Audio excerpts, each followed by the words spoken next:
د سی ام جي یوه ورځ د افغانستان د بامیان ولایت په جګو غرونو کې له شپونکیو سره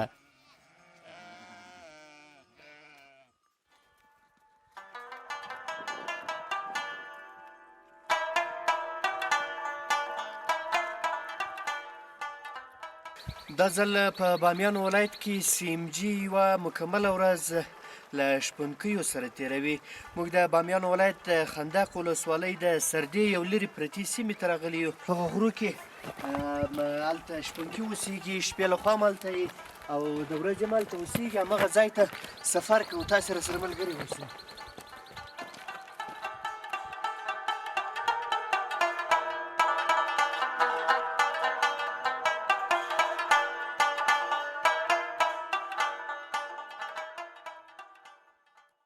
بالاخره له ډېر اوږده سفر وروسته هغه ځای ته رسېږو چېرته چې شپونکي اوسېږي او دلته خپل مالونه یا حیوانات څروي.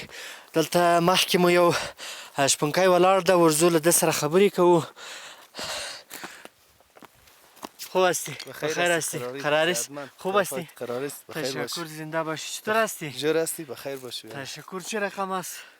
شکر است دیگه، میگذره. اینه کو است، سرد است برادر. اینم مصروف این مال و حال و این گفا هستیم. چه رقم است؟ خشکسالی است؟ چطور است؟ خشکسالی خو هست، اما این حیوانات چیز نمیافرینه، اینطور بدبخت است. د بامیان ولایت په دغه غرونو کې ډیری شپونکي د ژمي او پسرلي په دواړو موسمونو کې ژوند کوي او دلته خپل مالونه څروي.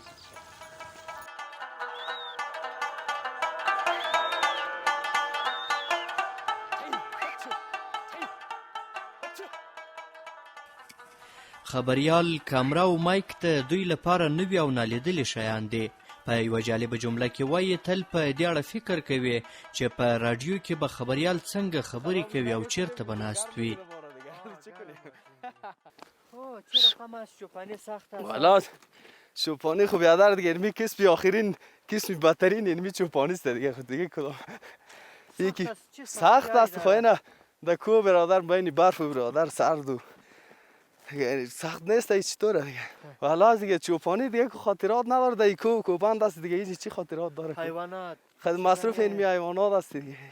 حیوانات دیگه وحشی میایه؟ خو بازال بیخی یکی زمستان شد، باز حیوانات وحشی خو خیلی باز مزاحم مال میشه و مزاحم حتی خودت گیر کنه جانت به خطر هست دیگه. دوی د خپل ځان لپاره خواړه په همدې ځای کې په خپله چمتو کوي. چای پرت چای پرت میکنیم علی صاحب.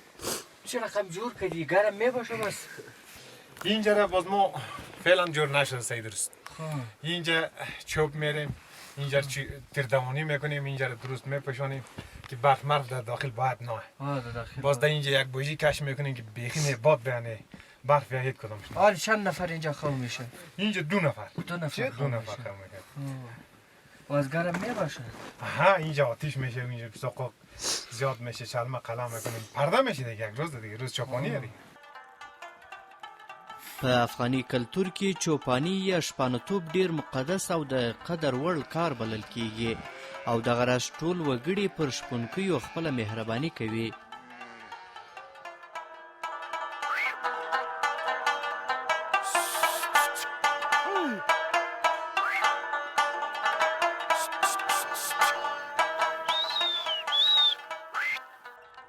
که څه هم دغه دنده د نورو هیوادونو په پرتله په افغانستان کې ډیره له کړاوونو ډکه ده، خو بیا هم دغه شپونکي له خپل کار څخه خوښ خو له وچکالۍ څخه سر ټکوي.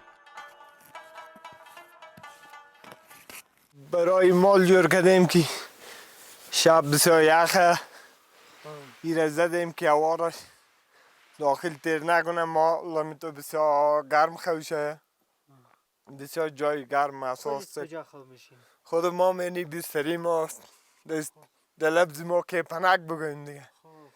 شب بین مال قدمی خواب میشیم.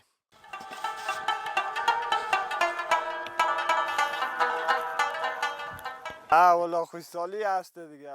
وچکالي ډیره زیاته ده. سږ بده ورځ ده، ډیر زیان را رسولی دی. مال مو د خوراک لپاره په دښتو او غرونو کې د وچکالي له کبله هیڅ هم نه لري. پخوا ښه و، وچکالي دومره زیاته نه وه لکه اوس. دوی وایي سږکال یې وچکالۍ پر مالونو باندې بدې اغېزې کړې او ډیر وږي دي.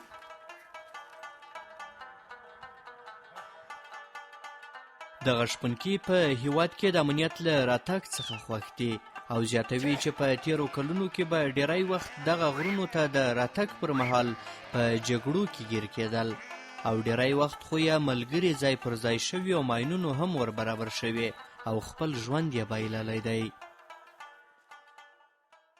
حال خو بسیار بهترین وخت مردم اوس مهال خو ډیر بهترین وخت دی. ټول خلک کولی شي په ډاډه زړه سره وګرځي.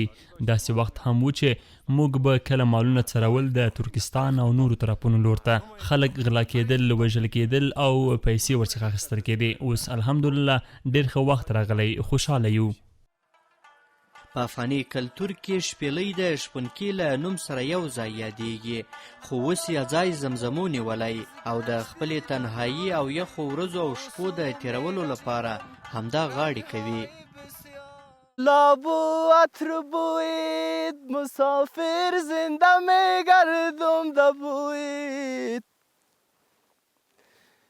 اگر صد گل بیایه با کنارم برابر کی کنم ده تاری موی ای تو کی تاگی با زمین ریشه داری ما کی خوراک زنبورم چی آسیر. احسان الله کریمی، CMG، د بامیان ولایت د خندق ولسوالۍ د سردې دره.